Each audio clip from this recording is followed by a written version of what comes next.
Abhishek Bhalla, the fact that there is this big G20 summit, what details do we have about the nature of this summit, the different meetings taking place in different parts of the country, what's happening in Kashmir on the 22nd and 25th of May, between that time?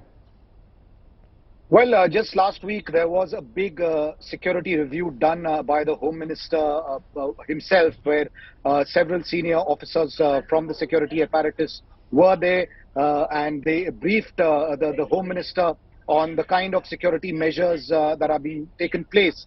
And yes, there has been a flurry of intelligence, in fact, linked to the G20 events that are taking place in Kashmir. All of these advisories, these intelligence inputs say that they could be targeted, attacked by Pakistani-backed terrorists.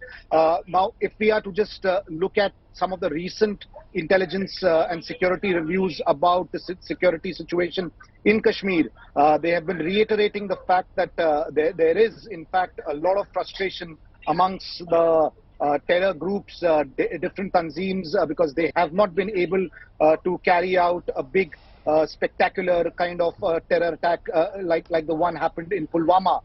Also because there is a reiteration of ceasefire for almost 2.5 years now. The LOC has been largely peaceful, it's calm. We are not hearing of the big artillery guns booming at the line of control, or shelling happening in civilian areas. That too has impacted infiltration attempts from the other side, even though attempts have taken place, but they've mostly been thwarted. This is what officials have been telling us over the last few months. So two disturbing things. One, this big terror attack, 5 army personnel killed.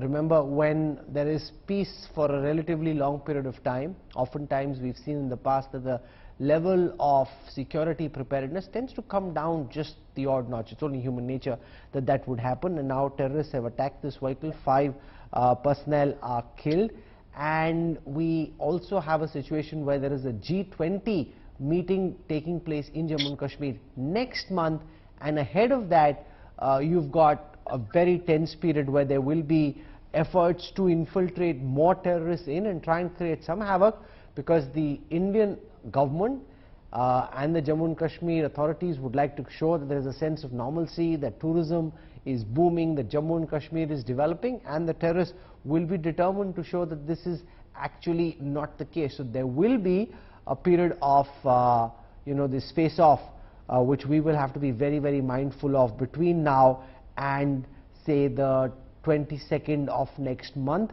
which is when that G20 meeting will take place in Jammu and Kashmir.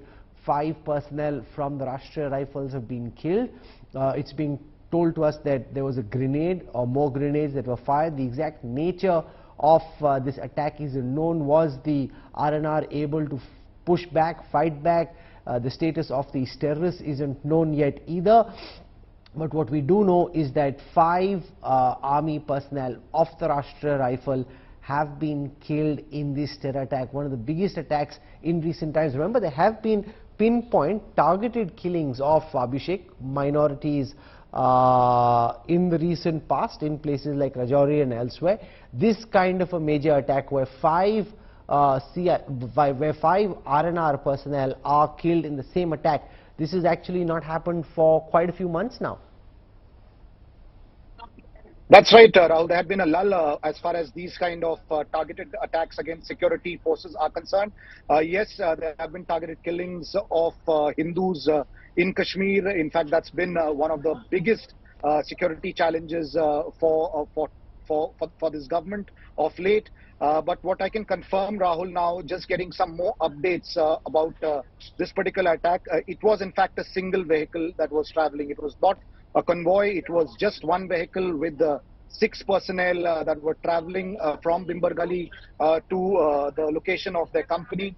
And that's where this attack has taken place. So it's not a convoy. It's not a situation where a huge mobilization was taking place. It's not being called largely a civilian kind of area, although in this area there are civilians residing, but it's a secluded area. Bhimber Gali is quite secluded from civilian population.